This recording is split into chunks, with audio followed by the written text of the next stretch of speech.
大家先发菩提心我们今天继续讲课然后呢讲课之前请大家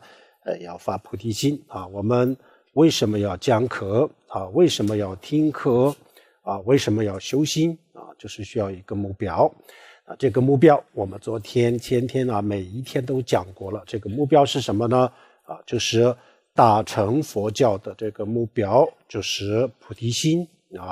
为了度一切众生为了帮助一切众生，我要成佛。为了成佛我今天来学习修行这样子，这个就叫做菩提心这个菩提心我们前几天也讲过我们目前还没有到这个修菩提心的这个地步，因为这个修心它有次第，这个次第呢非常的重要我们按照这个修心的次第一步一步的修，那就一定会有进步。如果我们没有按照这个次第去修的话，就不一定有进步所以我们现在目前就在修这个出离心那我们出离心修完了以后，然后再去修这个菩提心这样子。所以呢我们还没有到这个修菩提心的地步，但是呢我们每一次这个大坐的时候听课的时候，还有我们每一次就比如说烧香拜佛这样子，每一次这个心闪的时候呢都要发菩提心非常的重要。虽然我们没有一个不一定有一个很标准的菩提心，但是都没问题的，只要有这个造作的菩提心也是很不容易的，也是非常非常好只要有这个心，这个是非常非常不错的那么真正的这个菩提心，标准的菩提心呢当我们这个真正去修了这个菩提心的修法以后才会有这个标准的菩提心，可能需要一点点的这个时间这个有一个过程但是我们现在听课的时候也要不管是标准的也好，不标准的也好，就是要有一个这样子的这个态度这个很重要的。首先发菩提心，然后接下来呢我们这个听今天的课。那么今天的课我们昨天讲了，上面我们讲过了这个轮回的痛苦轮回的痛苦。然后轮回的痛苦我们就是过去我们很多人对佛教就是有很多的误会有很多的误解为什么呢？因为第一个是我们不了解这个佛法另外一个呢我们也听到了很多很多这个负面的这样子的宣传在这种情况下，我们对佛教有很多这个产生了很多的这个误解。比如说我们认为佛教里面讲痛苦佛教是很悲观，然后佛教很消极这样子的想法，很多人是有的那么我们这次呢正好也在讲这个轮回痛苦那很多时候呢佛教里面讲整个的轮回整个的轮回，整个的六道轮回全部都是痛苦是充满了痛苦的，没有任何的这个幸福可言很多时候就是会很多时候这样子告诉我们那这句话就是让很多人就产生误会那这个确实是佛教很悲观很消极有这样子的这个如果我们不深入的去了解不到位的话，就会有这样子的问题。但是这个问题我们曾经也讲过很多次，我们昨天也就给大家提过这个问题。其实佛他也并不是说这个轮回里面呢没有任何的幸福和这个快乐这个不可能的。为什么呢？为什么不可能呢？因为我们有心善和造罪有两个这样子的两个因有善的因和有恶的因，有两种因有了两种因，就一定会有两种不同的果啊，有不同的果啊。那么造罪的这个果是什么呢？当然是痛苦啊。那么行善的果报是什么呢？是不是也是痛苦呢？那就如果行善也是痛苦啊，造罪也是痛苦呢，这样子的话，那这个两个都是一样的这个结果的话，那为什么叫做行善呢？为什么叫做善呢？不就两个都不就是恶吗？所以这个不能成立。所以呢，因为有两个因，就会自然就会有两种不同的果。那善的果是什么呢？善的果那肯定是幸福和快乐啊，幸福和快乐。如果我们说这个轮回里面根本就没有幸福和快乐啊，那这样子我们行善不就是没有用了吗？啊，所以这个是不对的。所以佛不否定这个轮回当中有幸福有快乐。但是呢，佛为什么说轮回里面没有幸福和没有这个快乐？为什么这么讲呢？这个我们必须要这样子了解我们要这样子理解。这是因为我们世俗的人我们的教育或者是我们的先天的这个想法是什么呢？我们就觉得这个轮回里面呢有很多的幸福可以我们可以得到，然后呢我们就为了这个幸福，然后我们很多的这些痛苦都忽略都不去想。那不去想但是我们该面对的时候呢都要面对的。那我们比如说我们想的都是幸福想的都是幸福，想的都是快乐然后痛苦这一面我们根本就没有去思考这个问题的话，那自然我们也不会去做任何的准备不会做准备，因为我们没有过多的去想这个事情呢，那我们也没有去做任何的准备。那没有准备的这个情况下，如果有一天我们要面对，那这个时候呢，我们确实是没有任何的办法去面对。比如说我们平时不学佛不修行的人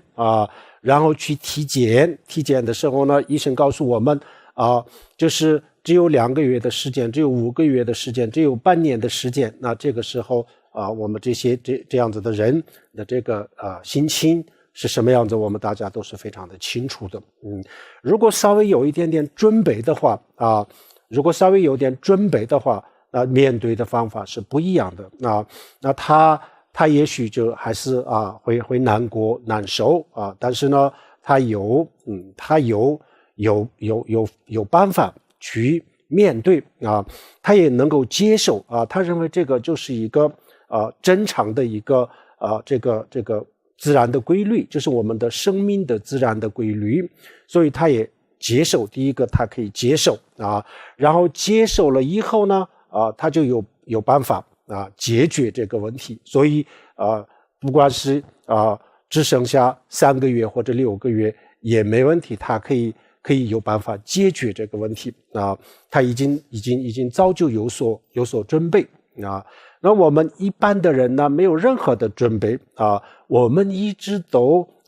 我们的老师我们的同事所有的人告诉我们只要你去拼命的去挣钱那这样子的话你一定会有美好的未来未来是充满光明的那我们一直都以为是这样子根本就没有去想过这个未来会有这样子的一天我们根本就没有去思考，根本没有去想，更没有去做任何的准备那这种情况下突然有人告诉我们一个这样子的意外的事情那这个对我们的打击确实是非常非常的大，非常的严重，非常的痛苦非常的痛苦。所以呢就是佛就知道这个问题然后佛也知道这个问题是非常非常严重的，所以佛就告诉大家轮回是痛苦的，希望你们去多思考一下这个轮回当中的这些痛苦，希望大家面对现实不要认为我们的未来多么多么了不起啊，不是啊。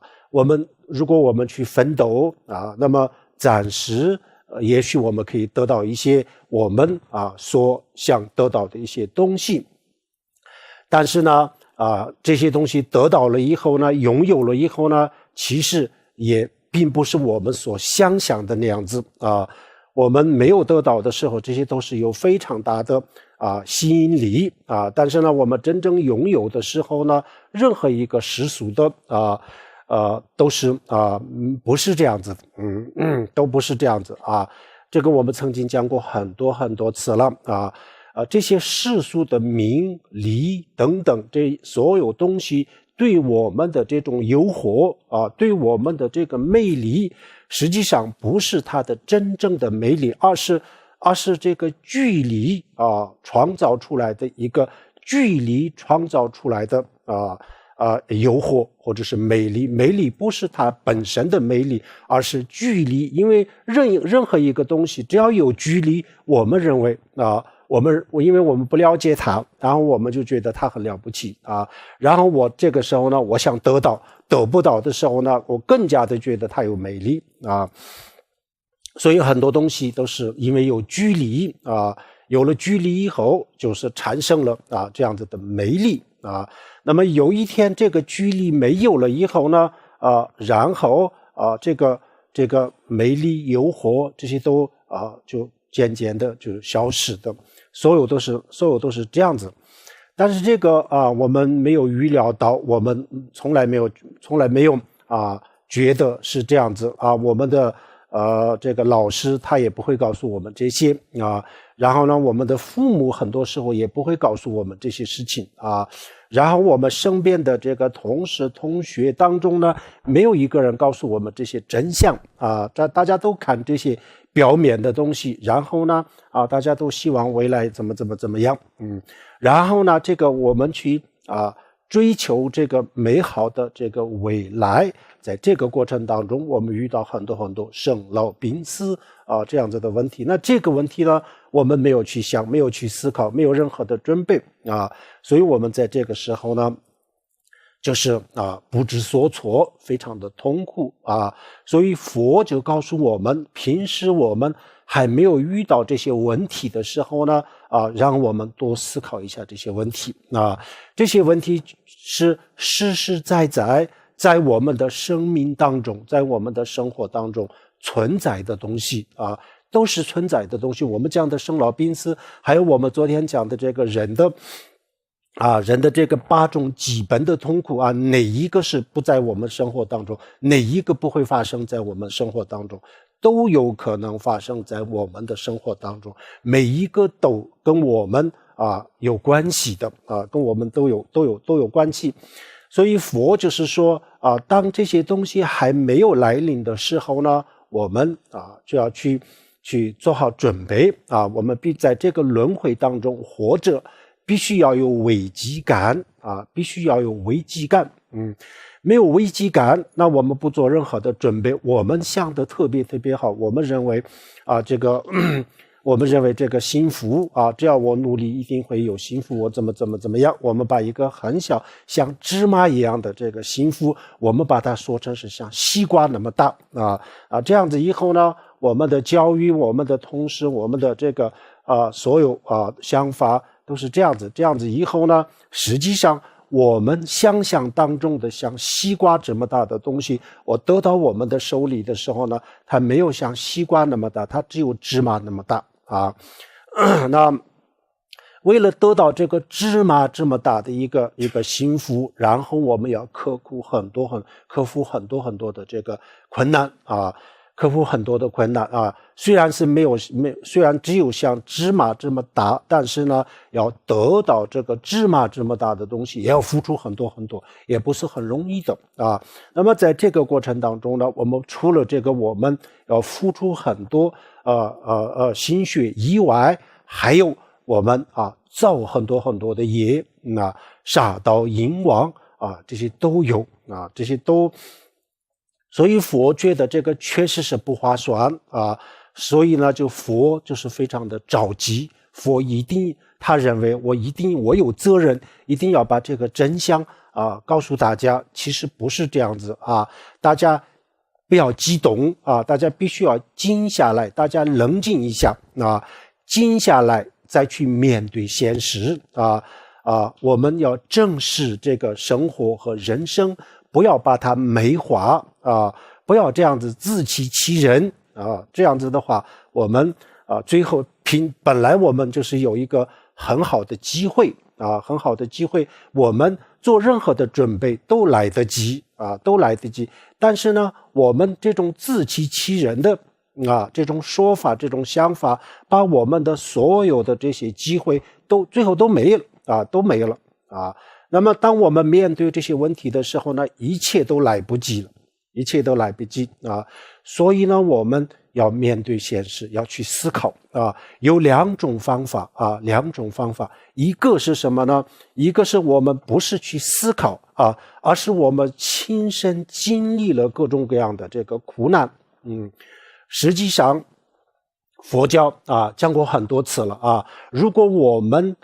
这个面对这些人生的这个痛苦的时候，如果我们的这个态度就改变一下从另外一个角度去看这个人生当中的这些痛苦，这样子的话，那么痛苦不一定是很坏的事情它有很多很多正面的东西它有很多很多有价值的这个方面主要是什么呢？我们已经学到了这个面对痛苦的方法以后呢，然后我们亲身经历了这个各种各样的灾难，各种各样的这个苦难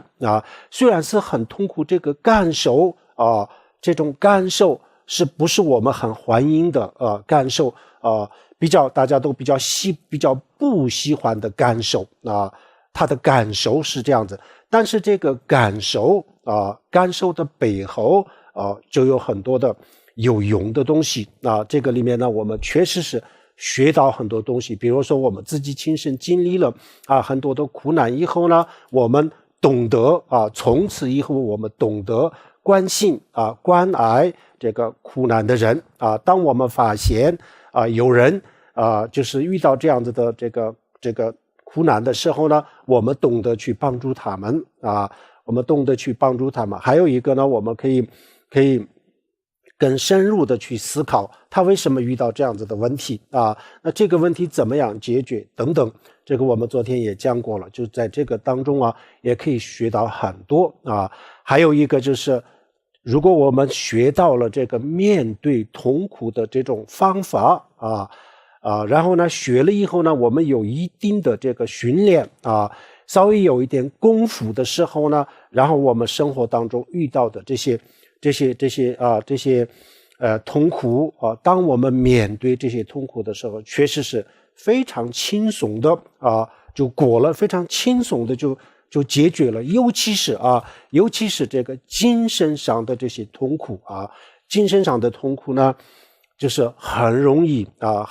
这个解决的。把我们的意识形态改变了以后呢，很多的这个精神上的这些痛苦一下子就消失了相比之下呢，我们的肉体上的这些痛苦呢，没有那么的容易。我们改变一下我的意识形态，它就不同了吗？当然不是这样子稍微要难一点。但是呢，精神上的这些痛苦是很容易的，所以我们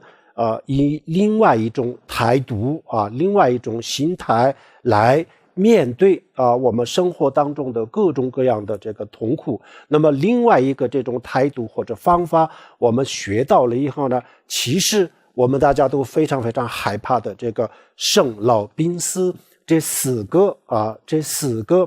字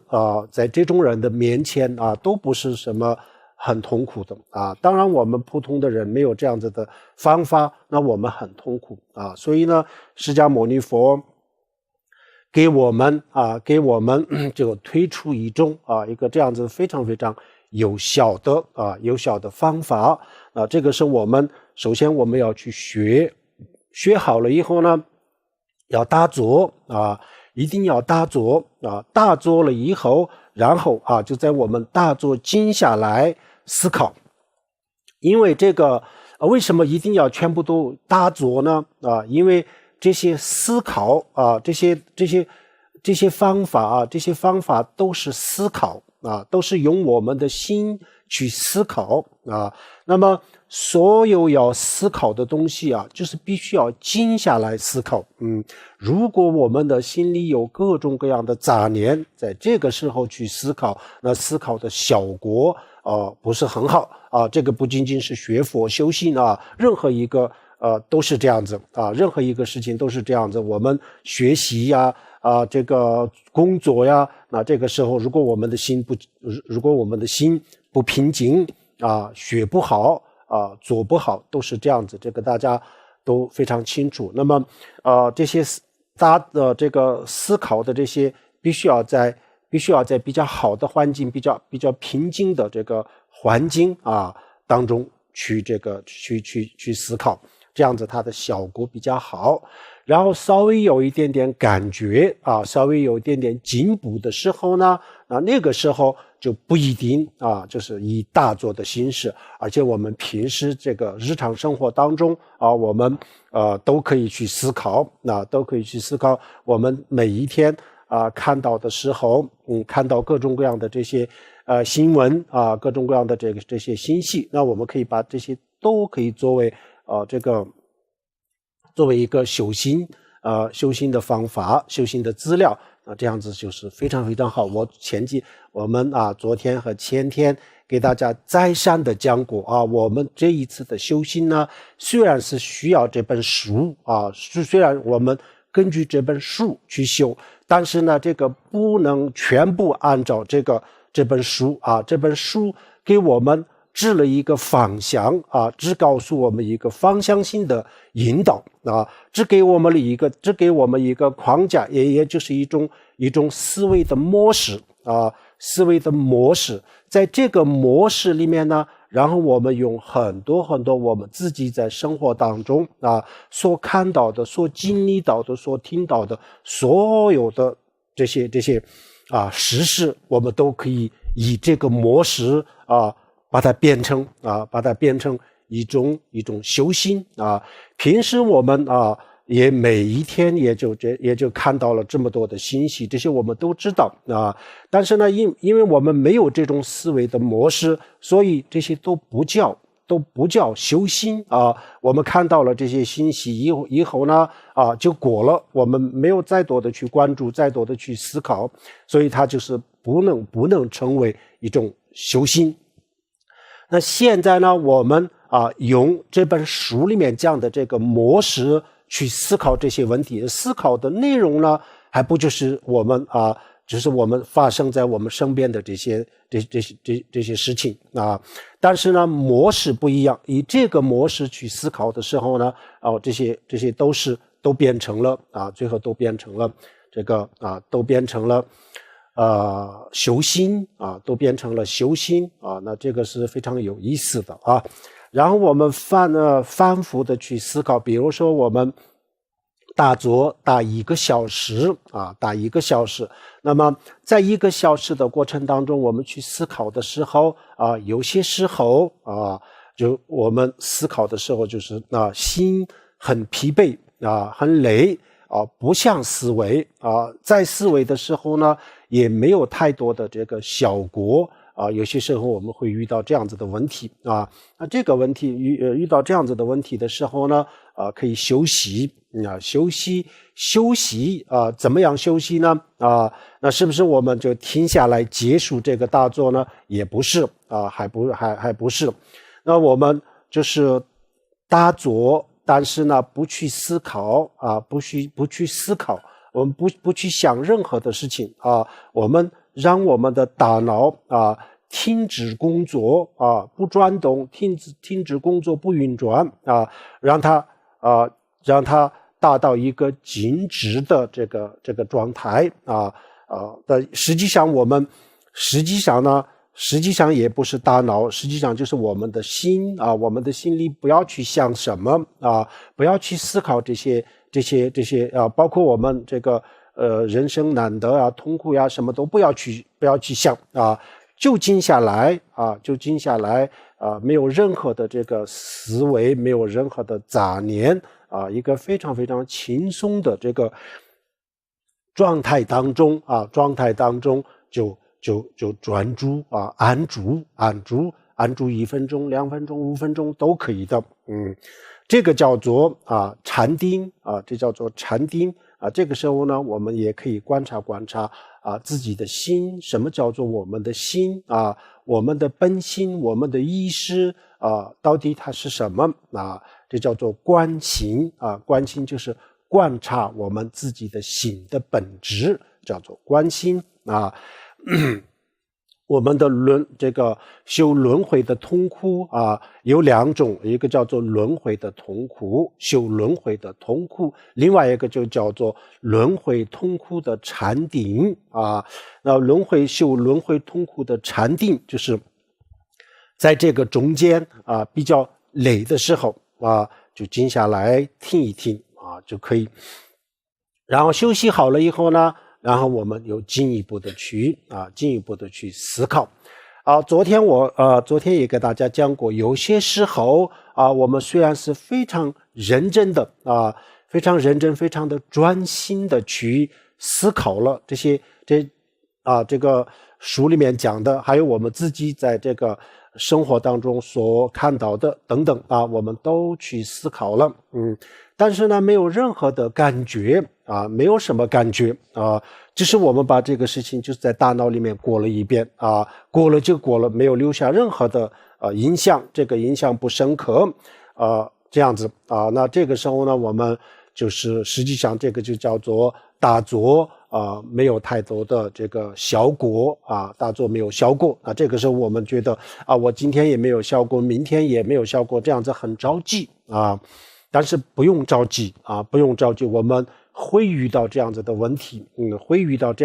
但是呢，根本就不可能每一天都是这样子啊，根本不可能啊。如果每一天都是这样子啊，1周、2周、1个月、2个月都是这样子的话，那就是有问题啊。有什么问题呢？也许是我们的业障比较深重，所以我们忏悔修菩提心，这样子就可以了。业障深重的话，其实我们如果就不去修其他的这个忏悔的方法，只修这个菩提心只修这个轮回的痛苦也可以的也完全可以的。但是呢，我们有些时候就修一修金刚萨埵的修法，这样子的话，那就是可能也比较有帮助的比较有帮助。所以我们这样子这个思考要思考。那思考的时候呢，我们昨天也讲过了人类的这个8个不同的这个痛苦。我们每一个痛苦不是我们大做的，比如说我们大做1个小时的话，这1个小时当中是不是把这个8个痛苦都要去思考呢？不是我们在这个1个小时当中呢，就去思考这8种不同的痛苦当中，就其中1个就可以生老病死等等，就某一个都可以的，就把1个痛苦我们就比如说我们1周就是1周之内只思考一个修法，比如说死亡的痛苦这个病苦等等，就某一种痛苦我们反复的去思考这样子也可以的。这些都是比较灵活的安排就可以还有一个呢，比如说我们这8种痛苦当中有些痛苦某一种痛苦对自己的感受比较深，然后其他的这个痛苦呢，我们去思维的时候呢，这种感受没有那么强烈的话，那我们也可以对自己感受比较深刻的比较强烈的这种修法，我们可以反复的去修这样子都可以的。希望大家也稍微要认真一点。我们这一次的这个修法呢要修150个小时以上也就是说基本上就是我们坚持一天1个小时一天1个小时，这个要求不高的，一天1个小时。然后我们现在就是4月份、5月份、6月份、7月份、8月份8月份这5个月这5个月我们就修这个轮回的痛苦那么5个月每天1个小时每天1个小时更多如果更多的话呢，当然很好的至少是1个小时，那这样子就是150个小时尽量的完成150个小时这样子那这样子以后呢，我们修了150个小时以上的时候呢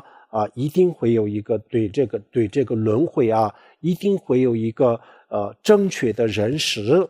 正确的认识，还有一个对这个轮回的痛苦一定会有一个给我们一定会有一个比较深刻的影响这样子的。我们生活当中的每一个都要去思考我们佛教讲轮回的痛苦，我们很多人觉得这个不会是这样子，会有幸福我们刚才讲过幸福是有的，但是很多都是痛苦，尤其是我们因为我们现代人的这种生活很多时候都是一种不健康的这个生活因为为什么呢？因为我们的欲望某些人的欲望，这个世界上能够操作全球的这个经济这样子的人，能够操作的有这样子的能力的人，他们的欲望就是我们所有人的欲望的源头然后他们的欲望就激活了我们每一个人的欲望他们的欲望就把我们每一个人的，他们用各种各样的手段各种各样的广告，各种各样的手段就是启动了我们所有人的这个所有人的欲望。然后呢，我们全世界所有人每一个人的这个欲望都在无限的这个膨胀无限的膨胀在这种过程当中呢，然后我们这个生活的这个节奏就是越来越快然后压力越来越大，我们每一个人在短短的时间当中呢，要完成很多的工作很多的工作，比如说我们现在很多工作都是机械化，都是用电脑来完成按理来讲，我们过去就几百个人几个月的这个工作量我们现在可以用一个电脑短的时间当中就可以完成的。按理来说，我们现在的这个工作是很轻松的但是不是，反而我们更加的忙有了这么多的机械化的东西，有了这么多的电脑但是呢，我们的工作也就是不但是不休闲，而且越来越忙那原因是什么呢？因为我们的欲望就是越来越增长这个无限的膨胀，它是原动力它推动了我们的所有的这些东西，这样子以后呢，我们大家都高速的运转，在这个高速的运转的这个过程当中呢，我们都感觉不到幸福我们现在更加的感觉不到幸福。本来这个轮回当中的幸福是不是很多的那么现在呢，我们有了这样子的一个欲望，然后我们也不去控制然后呢稍微比如说稍微某一种宗教或者佛教让我们去控制欲望的时候呢，然后我们就在这种要求或者是这种方法上面，我们贴很多的标签这样子最后呢也就不起作用最后我们的这个欲望呢完全彻底的这个失控了以后呢，我们有再多的钱，有再多的这个物质，拥有的再多也是没有用的。我们的欲望越来越增长，然后我们感觉不到幸福，我们要做的事情就越来越多啊。我们从小学或者是从幼儿园的时候就开始面对压力啊。我们可以看看啊，就是这2年这么多的学生啊跳楼自杀。然后我们也看到了他们自杀的时候，他们所留下来的他们的这些遗书啊，看看他们讲的话啊。最近也不就是一个历史的一个历史学的一个天才一个学生，不就是自杀了吗？那他说什么呢？他说未来啊，对我来说没有任何的吸引力啊。未来为什么没有吸引力呢？啊？为什么这些年轻人他这么的聪明啊，这么聪明，他是天才啊，他为什么应该是从我们世俗人的标准来讲的话，他应该有很美好的未来呀啊？那为什么他为什么说未来对他没有吸引力呢？啊，他就是感觉不到这个幸福在哪里，他不知道钱他有可能赚很多，但是呢，他发现钱啊。不一定能够给他带来幸福啊。那这样子，当然这个不是所有人的想法是这样子，但是呢，也有相当一部分的人的这种想法是这样子啊。那小学的时候就开始面临啊各种各样的压力，然后呢，毕业了以后呢，要去找工作，不好找工作啊，要找一个很好的工作更难啊。即使是找到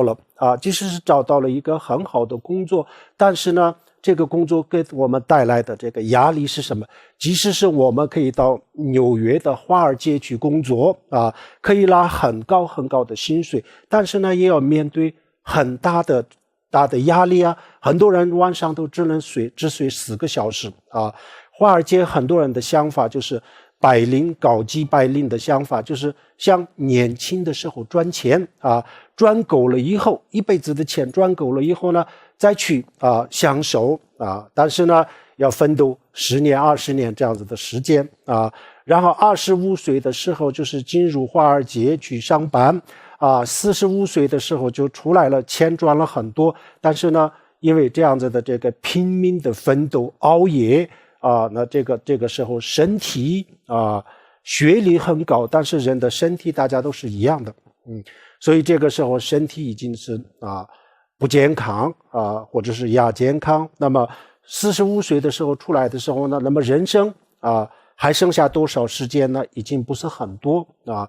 这样子以后呢，我们确实是不知道啊，这个人的真正的幸福啊，真正的幸福在哪里？我们确实是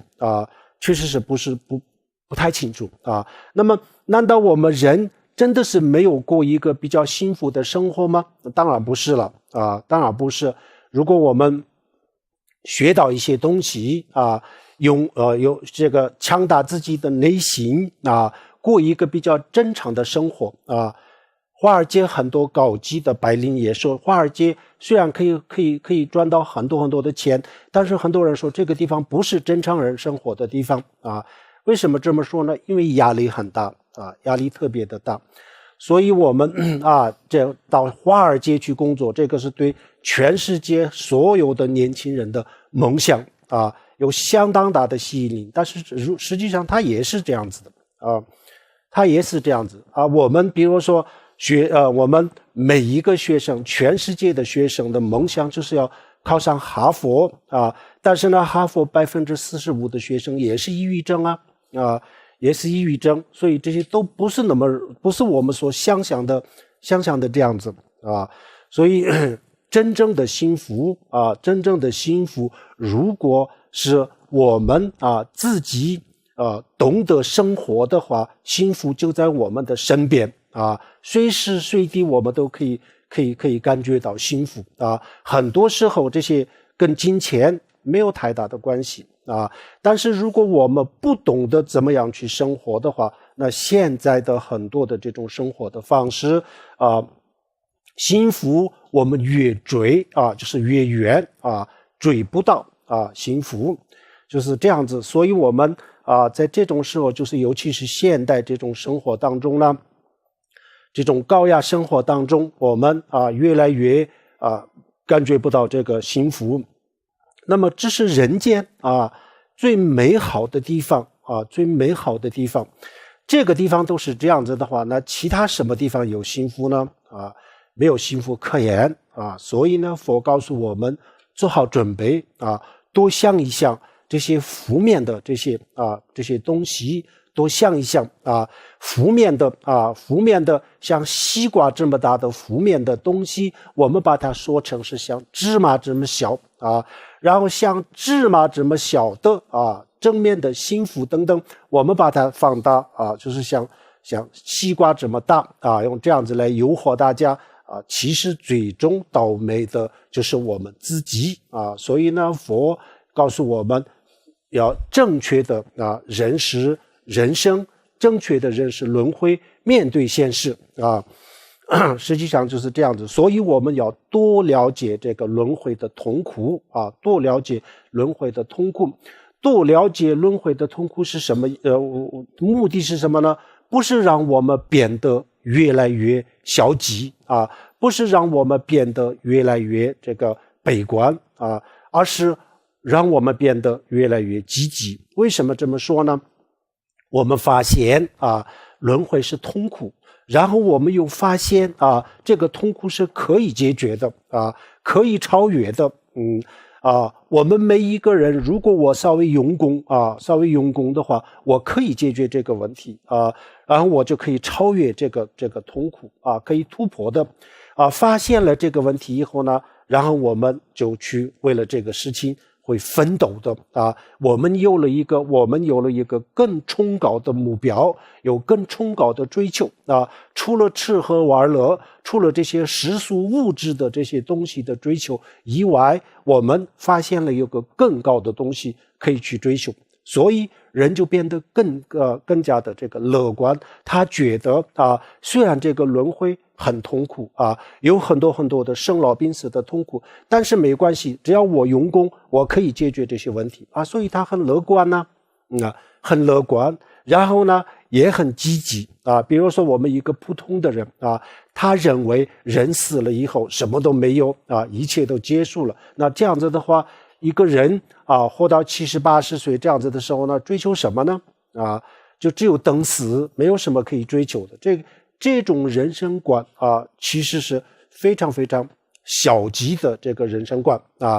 到这个年龄的时候呢，没有任何东西可以去追求很悲观，很消极但是佛教讲的这种轮回这种人生观告诉我们人的一生不是这么容易就结束了它不是结束还会有很多很多的这个机会然后只要我们抓住这些机会去奋斗的话，虽然人生很苦，但是呢我们有办法我们可以摆脱这个轮回，我们可以从这个轮回当中走出去不但是我可以走出去，而且我还回来还可以让更多的人这个从轮回当中走出去，能够解脱那这样子以后，我们有了这些见解有了这些认识以后呢，我们一定会变得更加的这个积极和更加的这个乐观所以首先我们要去了解人生的这个痛苦这样子以后呢，有危机感，有了危机感，我们一定会做好准备。如果做好准备，到时候我们面对这些问题的时候呢，然后我们可以很轻松的解决这些问题所以这些都是特别特别重要的。希望大家我们这些思维上面呢用功。好，今天我们讲的是这个人的痛苦就是这样子。然后接下来呢，我们就思考一下这个动物的痛苦。动物的痛苦呢，过去我们不是很了解动物的这个痛苦佛教里面呢就讲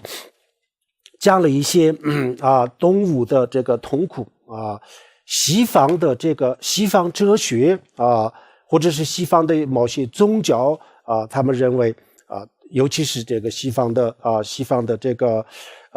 哲学，像笛卡尔他们认为动物是没有灵魂没有意识，然后呢没有这个没有感受他感受不到这个他没有痛苦和这个快乐的感受，它就像一个闹钟一样，我们把它上调了闹钟定了时间，到了时间它就会响同样的，我们去打这个去折磨这些动物的时候，它会惨叫，但是呢，这就像闹钟一样都是一个机械化的东西这是谁讲？这是笛卡尔讲的完全是错误，绝对的这个错误。我们今天很多的科学技术已经证明动物就跟我们人一样跟我们人一样，它有痛苦和快乐的这个感受，而且很多这个动物它就像海豚这样子的动物，它的这个智商，也就是可以达到像8岁的小孩的这种程度不仅是这一点，还有很多的这个实验证明动物有感受，动物有意识这样子。但是佛教就是它从来都不是这样子，一开始的时候就讲这个动物的感受佛教就讲动物实际上它只不过没有表达的能力而已它只是没有表达的能力，实际上痛苦和快乐的这种感受呢动物也跟我们人类是一样的一样。那么动物的这个感受跟我们有什么关系呢这个就涉及到这个轮回轮回我们昨天也讲过，现在我们是人这一辈子我们永远都不可能变成一个动物，这个是不可能的。但是呢下一辈子我们是什么确实是不好说我们物理学就讲一个叫做物质不灭物质不灭。比如说这本书构成这本书的物质，它是原子分子这些东西然后这个书呢可以消失，可以把它毁掉但是呢构成这本书的原子分子它们没办法毁掉，他们这本书毁掉了以后，它不是一本书的时候呢，这些原子分子它不是一本书的形式存在，但是呢它就是另外某一个东西，另外一种物质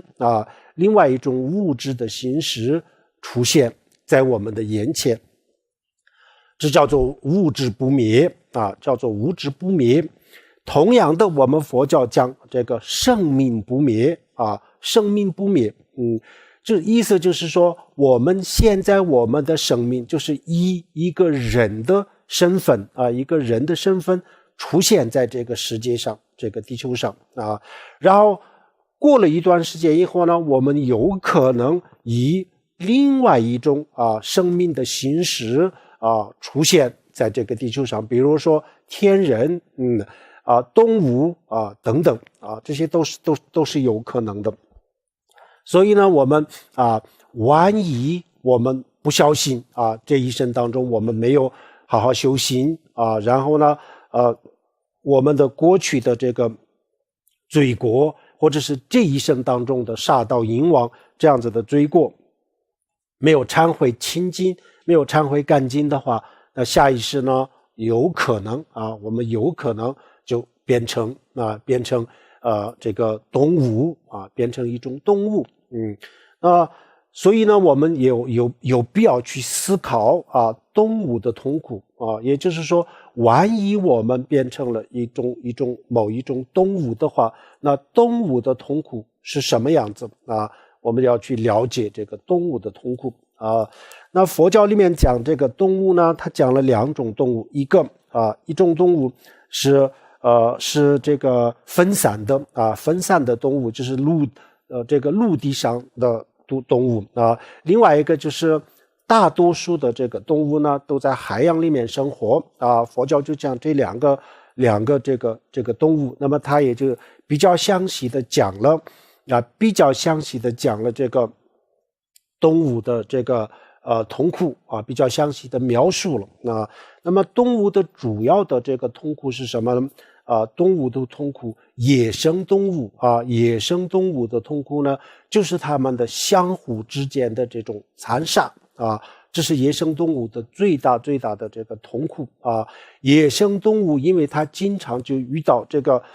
生命的威胁，所以呢，它就是喝一口水啊，吃一口草啊，草食动物这样子的时候都是心静不下来，非常的恐慌啊！他就是日夜都是恐慌，他就在一个高度的紧张、恐慌啊这个当中生活，一辈子都是这样子啊。这个我们野生动物看得出来的，很多野生动物都是这样子啊，高度紧张啊，他内心的痛苦是相当大啊。这是还有就是遇到这个相互的这种残杀啊，这个很残忍的，非常非常残忍，这是他们的痛苦啊。那么这个大圆满的前行里面呢，它也就讲了一些海洋动物还有其他陆地动物的就相互之间的残杀的一些这个情况，是简单的描述了啊。但是我昨天讲过啊，我们就是不光是看这本书啊，我们要读这本书，要看这本书，要了解这个思维的模式，我们要了解好。但是更重要的呢我们要去看这个国家地理杂志，美国国家地理杂志拍的各种各样的这个纪录片，非常非常厉害的这些纪录片啊。这些纪录片我们必须要去看啊！昨天有师兄提问题的时候就问我这些纪录片的名字叫什么呢？有一个纪录片，我昨天讲的这个两种纪录片，一个就是描述这个人类，比如说像非洲中东这方面的这个纪录片啊。那另外一个就是动物方面的，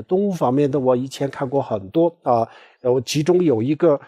印象很深刻的叫做终极杀手终极的杀手最厉害的杀手就是这样子的碟片，我们可以网上可以搜索有可能我们看不下去但是呢必须要坚持，必须要看，必须要了解。看的时候呢就是心情看完了以后呢也就心情很沉重然后看的时候也就看不下去，很害怕，很血腥但是呢还是要看，还是要去了解一下我们吃的肉，这些都是这样子来的我们要去了解一下动物它过什么样的这个生活。因为科技发达了以后呢，现在我们可以了解很多的这个动物的他们的生活的细节然后呢我们就在这个当中我们能够看得出来动物的这个痛苦是什么样子相互之间的这种残杀是非常非常的痛苦的，我们多了解一下。还有一个呢，除了野生动物以外家养的动物主要是我们人用来让他们干活，比如说过去的话运输还有不仅仅是过去现在也很多地方都是把动物当做这个运输交通工具这样子，然后呢经常这个用来做这个运输的工具。最后呢很多的比如说马、驴等等牛背后因为背后长时间这个运输背后就是身创受伤，实在是不能用的时候呢最后是什么样子呢？最后把他们送到屠宰场里面这个我们人类的做法都是这样子，我们就发现它不能用的时候呢，然后我们是不是把它放生了，是不是给它治病了？根本就不是，直接就是送到屠宰场或者是他们自己宰杀吃掉了，让他们一辈子都是干活啊，让他们干苦活啊，为了人类赚钱啊，一辈子都是这样子耕地运输啊，这样子让他们赚钱。但是通过动物所赚到的钱啊，最后就是他们啊，动物呢1分钱啊，他都得不到，他得不到1分钱都得不到，全部都是被人类啊用了。然后最后就是一辈子啊，有些牛啊马啊，就是这个干这种粗活，干这种苦活一辈子啊，最后老了不能再用，没有这种不能在这个干活的时候呢，然后呢啊，就是送到这个屠宰场啊。我们人的这种做法啊，都是这样子啊。那这些我们也得要去了解一下，然后呢要去思考的时候呢，我们昨天啊讲过了，这个思考的方法有2种方法啊。一个是什么呢？一个就是我们不是把自己观想为一匹马或者是一头牛啊，而是我们去了解啊牛马啊还有其他的动物啊他们的痛苦，我们去了解这是一种方法啊。了解的方法我们刚才讲这个野生动物的这个痛苦是什么样子，我们去看这些纪录片啊。另外一个家养的这个动物，比如说鸡鸭啊这个他们的痛苦，我们也可以通过这些纪录片啊网上的这个视频，我们可以了解啊。有一个比较全面的，就叫做地球公民啊，这个我觉得应该大家都看过。有多少人看过地球公民？举个手啊。我们1/3的人看过了这个地球公民啊，然后呢我们2/3的人还没有看啊地球公民啊。那么我建议我们今天在座的啊大家都去看一下地球公民这个有碟子，那我们网上可以直接看啊。上一次我建议大家去看一下，但是我们很多人还没有来得及看，没关系啊，我们有时间的时候去看一下啊。我相信很多人就看到一半的时候呢，可能看不下去，但是呢必须要看完，这样子以后呢我们才了解我们人类怎么样对待这些动物很清楚的。然后呢这些鸡在养鸡场的时候呢还生不如死他们的各种各样的虐待人类这样子这个非常过分的去虐待这些动物，他们不认为这些不是理论上他们也许相信这些动物是有感受是有情感的理论上也许他们承认，但是呢实际上感觉上他们把这些鸡鸭没有当作一个生命来对待，而且把它当作一个食物来对待比如说土豆萝卜这样子的这个食物来对待然后他们没有什么这个在这个养鸡场还有这些屠宰场工作的人麻木了以后呢然后他们没有什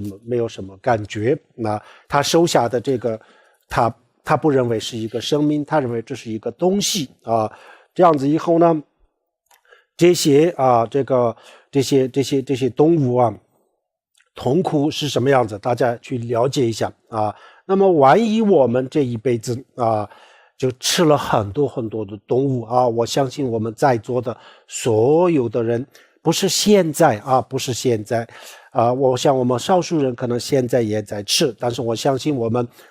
可能应该是不会再吃这个活的我没有要求大家吃素，但是呢活的东西我们不能吃的活的海鲜也好，什么也好，火的，也就是说不能颠煞啊，不能颠煞。我们佛教徒坚决不能颠煞啊。能够吃素，那当然是非常好了啊。佛教就是倡导吃素啊，不管是我们自己的，从我们健康啊、环保啊各方面来讲是非常好的。但是呢，暂时做不到的话，也没办法啊。但是必须要做到这个不颠煞啊。那这样子我们去了解一下，去看一看这个纪录片啊。然后我们就了解了这些动物的这个饲养的过程当中是什么样子，最后宰杀的时候是什么样子是什么样子。国外就有动物有动物法必须要用人道的方式去宰杀在运输的过程或者是饲养的过程当中不可以虐待，有这样子的法律。但是呢很多人还是很残忍，不是很人道的方式去这个宰杀，这问题全世界到处都有的那么这些动物就面临这么多的这个痛苦家养的动物还有一个不管是野生的家养的，他们的共同的这个痛苦是什么呢就是动物都是很愚昧的大部分的动物都是很愚昧的，所以它不懂得思考未来大部分的动物，不是说全部也并不是说我们所有的动物也并不是说他们根本就不思考未来当然也不是这样，他们也会思考他们的未来的。但是呢，不像我们像人类这样子，我们成佛解脱等等，这个他们没有。所以动物就是没有这样子的选择的机会，所以动物都是这个比较愚昧的这是他们的这个共同的痛苦那我们要去思考一下动物的痛苦。那这个时候呢，我刚才讲了2个方面一个方面呢，我们去了解动物的痛苦，然后我们大作的时候呢，首先我昨天也讲过了，我们先看这些纪录片没有大作之前就看这些纪录片然后把这些纪录片内容记下来然后大作的时候呢，然后我们再去想这个时候我们不看书也不看这些碟子这个时候呢，我们去思考这些动物的这个痛苦每一个痛苦，我们看到的听到的每一个这些动物的痛苦，我们去思考思维回忆这样子的话，这就是一个回忆那这样子我们了解动物的痛苦，这是一个方面一个方法另外一个方法我们昨天也讲过了。另外一个方法呢我们不仅仅是去了解他们的痛苦，而把我自己观想为一只鸡或者是一头猪然后呢再想一想如果我是这个养鸡场里面的一只鸡或者是我如果是这个是一头猪，屠宰场里面的一头猪一头牛那这样子的话，如果我有一天要面对这样子的痛苦的话，那应该是什么样的感受去思考然后思考的时候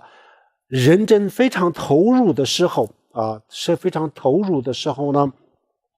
我们的心里一定会产生很大的这个一定会产生很大的恐惧感一定身上的鸡皮疙瘩都出来有些时候就达到这种效果但这个不是每一次都是这样子很多时候汗毛竖立热泪盈眶可以达到这样子的效果那这个时候呢，我们去想想，静下来去想一想，这个时候不要再激动，静下来想一想我实际上我不是变成了动物，只不过我把我观想为动物而已那我只是观想一下动物那这个反应都这么强烈这样子的话，那么有一天我真正变成动物的话，那会是什么样这个时候这样子去思考，这是一个思考这个时候呢，我们懂得我昨天讲了这些思考有5种结果，5个结果这个时候呢，第一个结果是什么？我们就很害怕，非常的害怕那这个时候我们去思考，那为什么那我怎么样不变成动物？这些动物为什么变成动物？我怎么样不变成动物呢？这时候呢，我们就去思考因为这些动物它为什么是动物呢？因为它们过去造了业它现在是变成动物。那我怎么样不变成动物呢？那我就从此以后我不造业然后呢，我现在就把过去的这些罪过，我要去忏悔忏悔。当下我们也可以做一个简单的这个忏悔这是第一个这是第一个然后第二个呢我们就会我们进一步的去思考我刚才就是光是这个观想一下仅仅是观想我都这么害怕我都这么害怕。那真正面对这个这么大的痛苦的这些众生他们有多大的痛苦呢？我们去思考一下这个时候呢，我们对这些众生一定会产生慈悲心慈悲心，我们发自内心的希望这些众生离苦这就是悲心。然后呢，我们发自内心的这些动物得乐这叫做慈然后就有慈悲心，这是第二个这就是第二个这个结果。第二个结果这个时候就有了。然后第三个结果就是回向那这时候呢，我们行善我希望他们离苦得乐。光是希望没有用，我要采取措施，应该有一个实际的行动那么实际的行动是什么呢？我不可能到地狱里面去救度他们呢，我们也不是地藏王菩萨，我们也没有这样子的能力，目前不可能的那我现在能做到的是什么呢？我们行善行善给他们回向这个时候我们就懂得回向，这是第三个结果。然后第四个呢第四个就是出离心第四个就是出离心那这个时候呢，我们会发现这个轮回这么苦动物有这么多的这个痛苦这么难忍的这个痛苦那我千万不能堕这个动物我千万不能再轮回为什么呢？如果再轮回的话，那我也说不定下一次就变成动物，这个很有可能的，很有可能所以我一定要想办法，我不要再轮回我一定要想办法超越轮回，我一定要从这个轮回当中要走出去，我一定要解脱有坚定不移的决心这个时候有坚定不移的决心然后就有了出离心了这是出离心。然后第五个呢，最后就有菩提心这个时候我们会发现我一个人从这个轮回当中走出去了也不行，还有这么多的众生这么多的众生，那么我走出去了以后呢，我一定要回来让这些众生也让他们从轮回当中走出去，我一定要做这件事情那这件事情我怎么去做呢？首先我要成佛成了佛我可以才可以做到最后就有了菩提心就是我们简单的去思考了一下动物界的痛苦如果效果比较好，比较投入，比较到位的话，那简单的一个思维最终的结果就是有5个结论5个结果当然这个不是我们每一次的这个大作都达到这样子的效果不一定的，中间的可能是有些时候呢，我们的这个大作1个小时2个小时都没有这样子的结果有可能，但是没问题的只要我们能够坚持有耐心，那就是总有一天我们一定会做到的啊！要相信自己啊，因为这条路是成千上万的人啊走过的路，成千上万的人走了这条路啊，后来成功的啊，都是这样。只要我们有这个有耐心，那我们一定会做得到的啊，做得到。暂时做不到这个没问题的啊。所有的过去的这些修行人啊，他们也并不是一开始的时候就是每一座大座都是做得非常非常好啊，都不是的啊。一开始的时候呢，他们也面临了很多的这个困难，但是呢，他们克服了各种各样的这个困难，最后呢，他们做到了啊，成功了。那我们也一定可以做得到的。所以希望大家认真的去这个去思考啊，认真的去思考。我们刚才讲的啊，非常投入。比如说，我刚才要给大家解释一下啊。我为什么说按照这个书的模式去做的话，变成一个修行？为什么这么说呢？比如说我们不修行的时候啊，我们去看一下美国国家地理杂志拍的这些动物残杀的镜头啊，或者是我们在电视上很多时候也播放这些动物节啊，动物的生活。我们就是通过一个这样子的这个节目啊，然后特别的难过啊，特别的伤心啊，特别的恐惧啊，能够这个人类盈眶啊，达到这个效果啊。但是过了以后就没有过了以后什么也没有了，我们也没有什么忏悔啊，什么都没有达到这个程度，我们不修行的人也是可以的很多人也是可以的，但是因为他没有这样子的方法，所以他这种就不能成为他这种难过就不能成为一种修行他没有这种模式那我们要按照这个，根据这本书就有一个框架是什么呢？我们特别难受特别的这个激动，这个时候呢，然后我们去思考什么？他们为什么面临这样子的痛苦而我们为什么没有那我现在没有这个，是不是代表我永远都没有这些然后呢，懂得这个回向，懂得忏悔，懂得离苦得乐等等，后面就是光是看一部纪录片，然后就给我们带来5种结果。那这个就是因为有了这个书的引导，我们就得到了这个5个结果，5种结论那没有这种书没有这种方法没有这些结论这是我们看了觉得特别残忍，特别的血腥过了没有什么有了这种方法以后呢然后就我们停下来去思考的时候，就我们在这个过程当中就得到了5个这个结论，其中一个是我们最需要的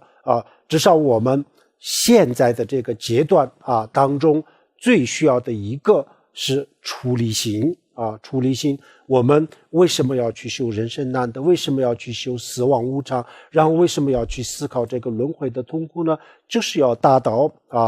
这个出离心就是要让我们从这个轮回当中就是让我们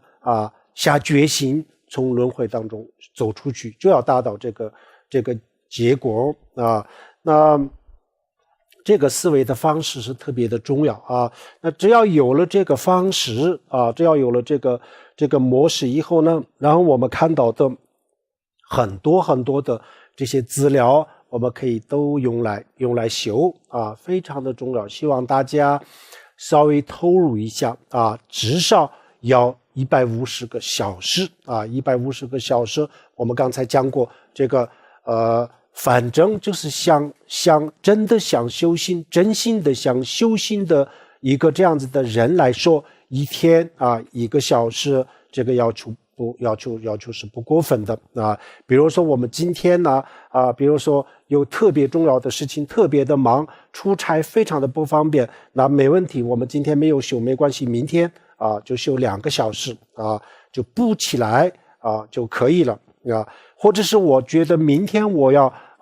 出差，确实是不方便这样子，那我今天就休2个小时明天可以不休，都没问题的2天3天连续没有时间也没问题。我们很多人问我这个修行中间间断了，那我继续修的话有没有效果？当然有效果了继续修有效果但是我们还是要完成这个150个小时这个很重要，要这样子去思考这是我们一个思考的方式我稍微比较应该是表达清楚了就是简单的重复一下，我们去思考的时候呢，要注意2个方面第一个我们只是去了解这个轮回的痛苦比如说我们去了解人类的痛苦的时候呢，我们从8个方面去思考人的这个生有有哪些痛苦病有哪些痛苦，去了解了解了以后呢，我们就认识到这个轮回是痛苦的，然后知道这是痛苦的话，那我们自然也就会有我要脱离轮回的解脱的这种决心自然就会有的。那这是第一个。第二个就是把自己观想为一个病人或者是老人或等等把自己观想为这个就是这些生老病死，还有我们讲的这8个痛苦我们观想我自己面临了这些痛苦这样子去观想。这个实际上我们现在还没有面临这些痛苦，但是我们提前去这个思考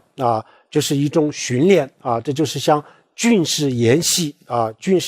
一样。军事演习它现在还不是面临真正的战争但是它是为了战争做准备模拟一下战争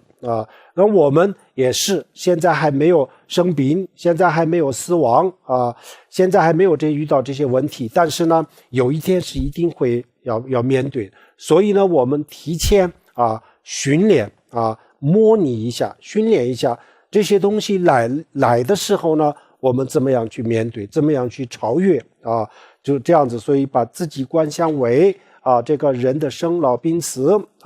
还有就是把自己观想为动物观想为动物，然后就是观想这个相互残杀被这个人类拿来这个让他们干活受各种各样的折磨等等就是我们观想这个两个不同的观想的方法。还有一个呢，除了这个观想的方法以外，还有一个就是这两种这两种思维的方法叫做修轮回的痛苦，还有一个叫做轮回痛苦的禅定这个我们刚才已经讲过了就很累的时候呢，就停下来这个就停下来就在这个比较平静的状态当中安住，什么都不想然后呢这个休息好了以后，也就是说开始有杂念的时候然后我们就可以不再安住了开始去再去思考这样子。这个修行的前面修这个毗卢七法呀，排除无期呀，发菩提心这些，还有修行的结束的时候呢，回向发愿等等这些我们很早以前就已经讲过了这次就不需要再讲具体的这些前后的这些方法，我们不需要再讲那我们在座的人当中，可能也许有中间进来的少数的人，那这样子的话，我们要去看一看我们曾经讲过的这些这些视频看一看，或者是我们可以去读一下《回灯之光》《回灯之光》的第二讲得很清楚的。然后还有一些具体的方法，比如说披露启发呀，这些如果有点不太清楚的话，那我们可以问问这个师兄问问这个以前修过的这些师兄就可以了。好，这个是我们今天讲到这个六道轮回的这个痛苦当中呢我们讲了第二个昨天讲的第一个人类的痛苦，今天我们讲第二个就是动物的痛苦我想这两个是我们最容易能够接受的，因为我们经常都能够看得到天天都发生在我们自己的身边这不像地狱的痛苦，不像恶鬼的痛苦，没有离我们这么的这个远这些我们天天看得到听得到的，所以对我们的这个感触比较深所以我们先这样子去思考先去思考这些，然后思考了以后呢，有可能我们思考了这个人类的痛苦就已经有了处理性有处理性如果人类的这个痛苦我们思考了以后呢，我们不觉得什么痛苦不觉得痛苦的话，那我们再进一步的去思考一下动物的痛苦。那动物如果我有一天变成了动物的话，那痛不痛苦如果我觉得还是不怎么痛苦的话，那我们再进一步的这个思考，那我有一天变成了恶鬼痛不痛苦还是觉得不太痛苦，那我们再进一步的去观想一下地狱的痛苦那我们有一天变成了地狱，那我痛不痛苦？如果觉得没有什么感觉，那确实是轮回当中没有痛苦了这样子的话，好，今天我们就讲到这里了。然后呢，大家有什么问题的话可以提问题。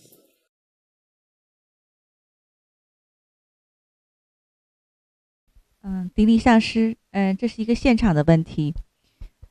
中观是显宗的教法，如果闻思了中观的法要，并在座上实修，是否可以直接证悟中观的空性境界？如果可以，是否就不需要修四前行、五加行等前行法？要证悟的话，需要修前行如果没有修前行的话很难证悟这个我们讲过很多次如果没有修前行，有些时候呢也有可能这个临时的证悟稍微就有一点体会，这个有可能的。但是因为没有基础就是因为没有修前行，所以这种证悟呢很快就会消失很快就会消失的，所以必须要有基础。好，谢谢上师。还是一个现场的问题，请问上师，动物是否可以修行？比如说一些有灵性的动物，还有善恶道的众生，例如鬼道众生，是否可以修行吗？六道轮回除了地狱以外，他们都可以，原则上如果条件成熟的话，他们都可以修行原则上是可以的那佛经里面呢也有一些这样子的公案，比如说动物修行然后呢天人修行有但是这个非常罕见的，所以一般的动物没有修行。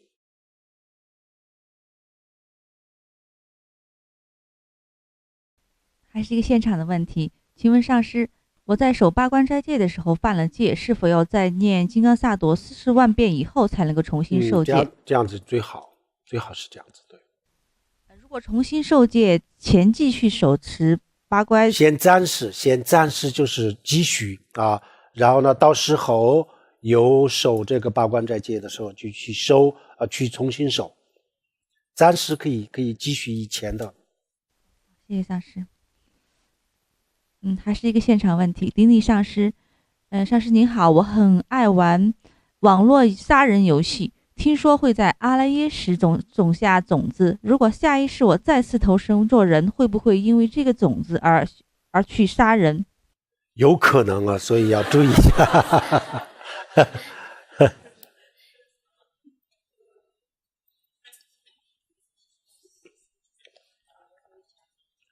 不能太投入啊，如果很投入的话，有可能的。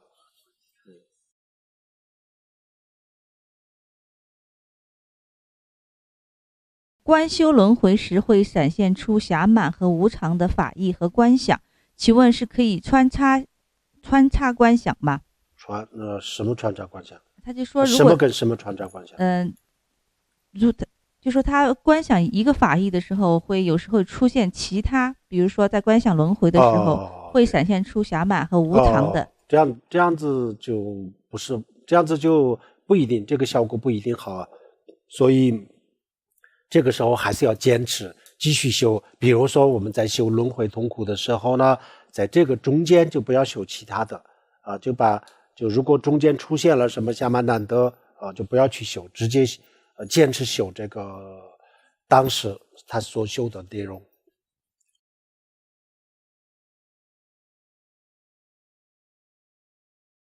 佛陀告诉我们，万法唯心造，一切现象都是心的幻化或者心的投影。因为我们的执着实在是太强了，就认为是有能所二取的分别。人做梦虽然能体会到这一点，的确没有真实的梦境，都是来源于心。请慈悲开示，我们应该读些哪些方面的经论，才能够对一切都是心的幻化产生定解？唯识宗的这些经典是最好的。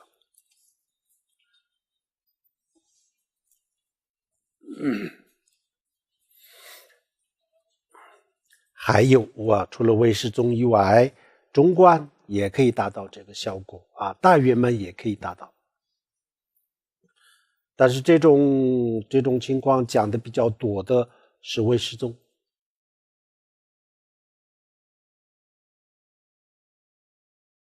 这是上海师兄的问题。上师在讲修无常的时候提到，在无常的感受中安住，但是今天却没有讲在轮回痛苦的感受中安住，却说在平静的状态中安住。可否解释一下？这两个都可以安住的。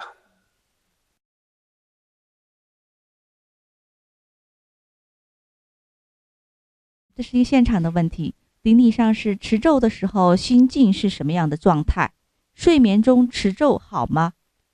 睡眠中持咒睡眠中能持咒的话也有功德的。然后持咒有什么样的心态？有很多很多种，有观想的呀，发慈悲心的呀，很多。这个就具体的就是要看这些咒的修法啊，这些比如说金刚萨埵的，它有金刚萨埵的修法，金刚萨埵的修法里面要求我们怎么持咒就怎么持咒。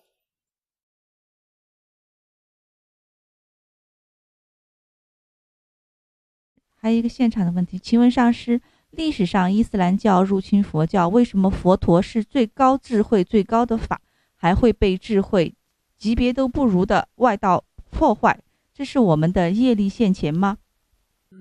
这个是业力现前，也可以这么说。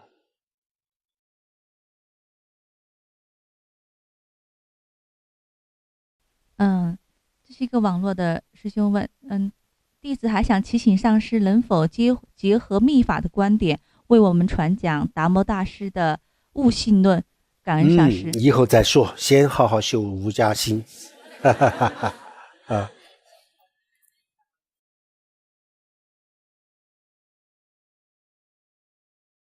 还是一个网络的问题，弟子现在对过去特别的后悔，很想好好忏悔。那么现在就可以修不共前行的金刚萨埵吗？还是要按照次第修完了共同前行才可以修五加行？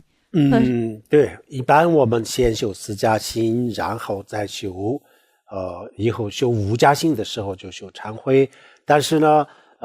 如果想忏悔的话那也在中间可以穿插一些金刚萨埵的修法，也可以的。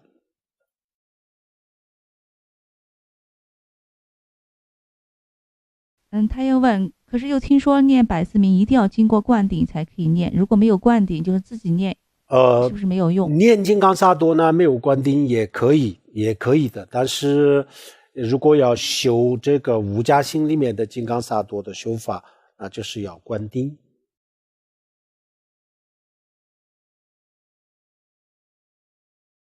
这是一个网络的问题，如何面对背叛和被出卖、被欺凌等痛苦，是什么样的业因果？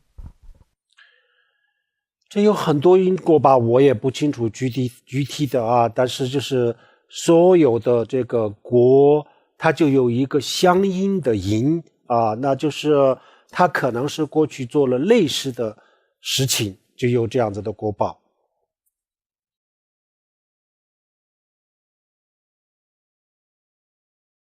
还是一个网络的问题，请问上师在打坐时观察修半小时，安住修半小时，这样安排是可以的吗？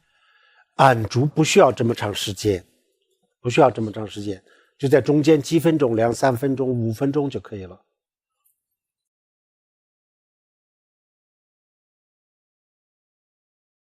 还是一个网络的问题，之前有师兄给我结缘了一些密法的书，像大圆满心性修习、修心八颂等等，自己也得过灌顶，请问上师是不是得到灌顶的人都可以看密法的书，还是必须一般的密法的书可以看，但是这些大圆满的具体的这些修法以后有人讲的时候看那就虽然是灌了顶但是这些具体的修法呢可不可以看呢？原则上是可以的，但是最好是先不要看。先看了以后呢，到时候修的时候，有些时候效果不是很好的，所以先不要看。他们是不是必须要得到法本的传承，这样看比较好？是，密法都是这样子。第一个需要灌顶然后第二个就需要传承，有了这2个就可以听了，可以看了。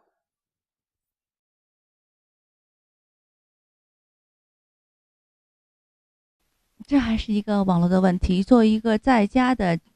居士，能否穿出家人的法衣？因为知道对于法衣应该恭敬，如果以恭敬心和希望能够消除一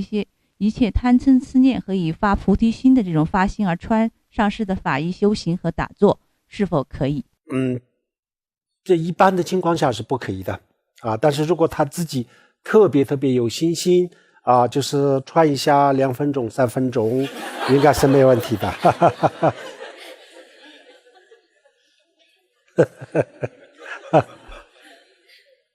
想感受一下，应该是可以的。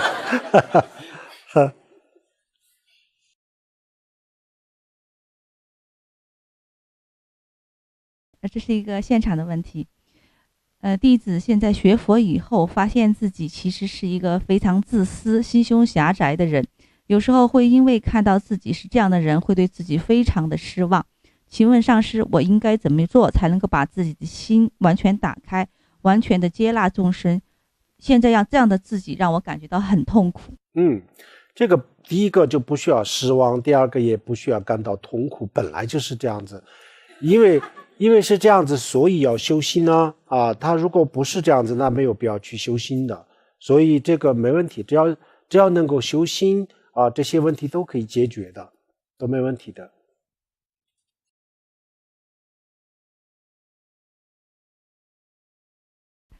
还是一个现场的问题，请问上师，录音念的破瓦法能否超度亡者？因为看到一篇文章写学院的明慧比丘尼的父亲因为听上师念诵的破瓦法而有了往生的现象。破瓦法如果自己修得好，然后呢这个超度的这个人他也有一定的这个对破瓦法的了解这样子的话呢有帮助的但是能不能完全超度呢，还是要看超度的人的修行的功夫要看他的功夫。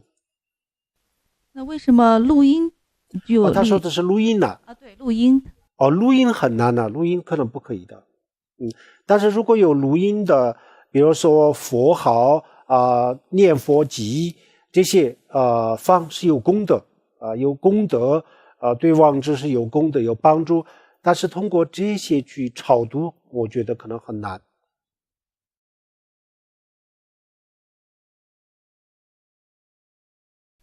这是一个现场的问题，请问上师，弟子念诵《地藏经》《心经》等经文花费了大量的时间，请问这是否有必要？有必要，但是啊，如果是比如说只有1个小时的时间啊，只能记住1个小时的时间，那这个1个小时大部分的时间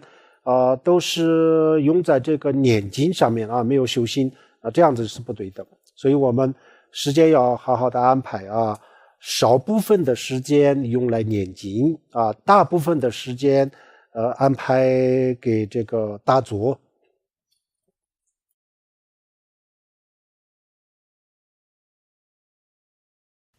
他还有一个问题，请问上师，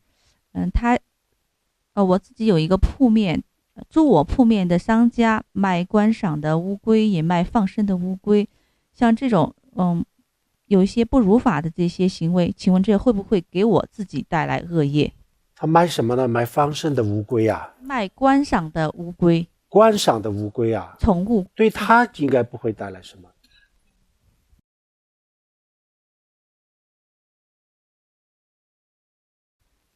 这是一个现场的问题。顶礼上师，弟子是在禅修九主的学员，我现在用了1年的时间学习了禅修教材1册和第2册，接下来是重新学1册和2册，还是学习第3册进入实修？第三。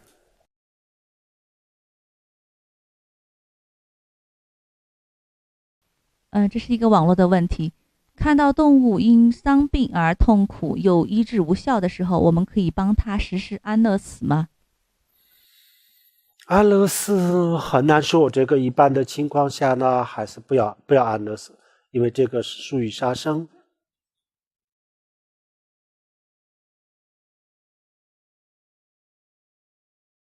还是一个网络的问题。开显解脱道中的仪轨顺序是：人生难得，寿命无常，因果不虚，轮回痛苦。我们现在第3个加行是轮回痛苦。那么观修前的那段仪轨是念到第3段因果不虚，还是念到第4段轮回痛苦？轮回痛苦，念到轮回痛苦。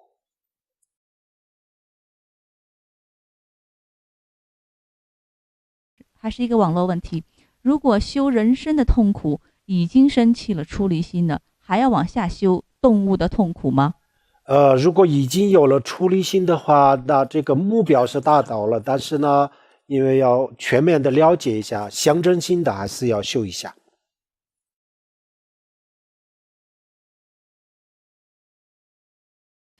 还有一个网络的问题，自己曾参加菩提学会的加行班的学习，但是共同4加行虽然完成了，但自己当时因为不会观，所以修得不好。现在正在参加菩提学会正科系密法班的学习，现在很想重新再修一遍前行部分，因为听得晚，所以前2个修法都未修，可否从轮回痛苦开始修，同时再补修前2个修法，可以吗？如果准备重新修的话，那就是从人生难得开始修，再修一遍，非常好的。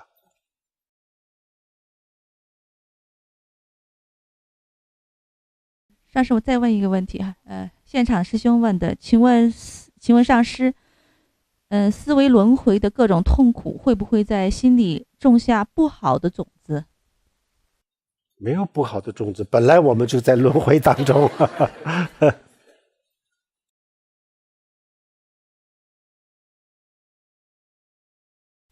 还是一个现场的问题啊。这个师兄他说，他经常吃一些垃圾食品，但是他对佛法具有非常大的信心，他觉得，所以说他不准备买医保或者做一些什么样的保障，他觉得这样子，他问上师这样做，他这样的做法是对的吗？医保啊，他说是不是要不要买医保？是不是要买？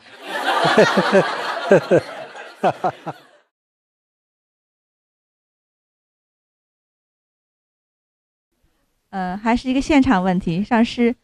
请问如果是怀孕了，能否磕大头？这个要问医生。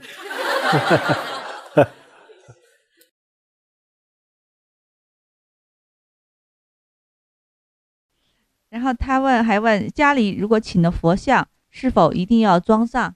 要装上。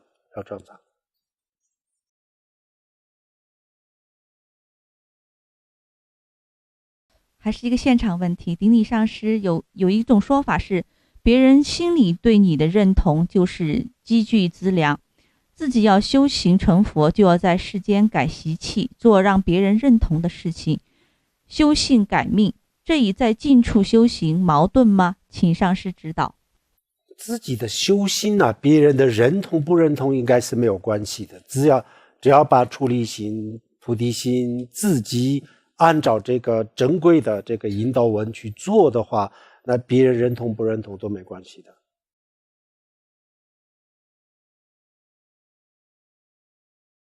还是一个现场的问题。他说我喜欢看抗战片，看到鬼子被杀掉就很高兴。这样是否不好？是否犯戒？他问这样是否犯戒？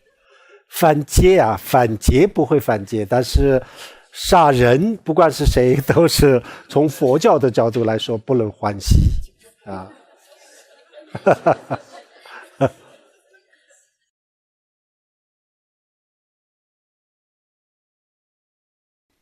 这是一个现场的问题。他问我们应该如何帮助动物得到解脱，比如说宠物等等。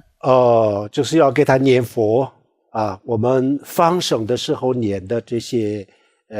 佛的名号，还有一些咒语啊，这些都是非常好的，要给他们念。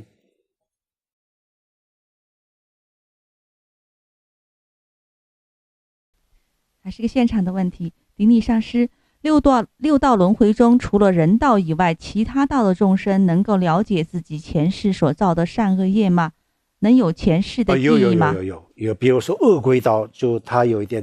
点神通，他们可以有些时候可以知道他自己的前世。还有天人就有神通的，天人有神通。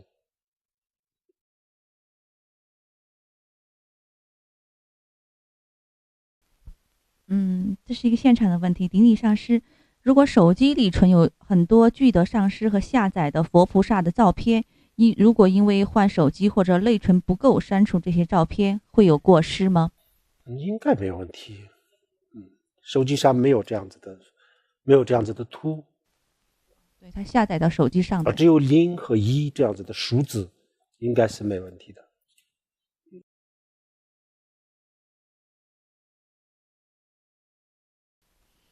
这是一个网络的问题。如果面对邪淫的对境，心里很脆弱怎么办？心里很脆弱怎么办啊？要修心，最好是修这个4加心、5加心都有帮助。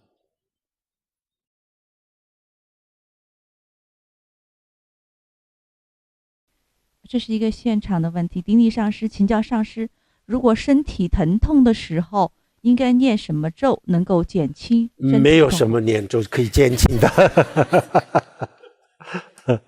但是修心是有帮助啊。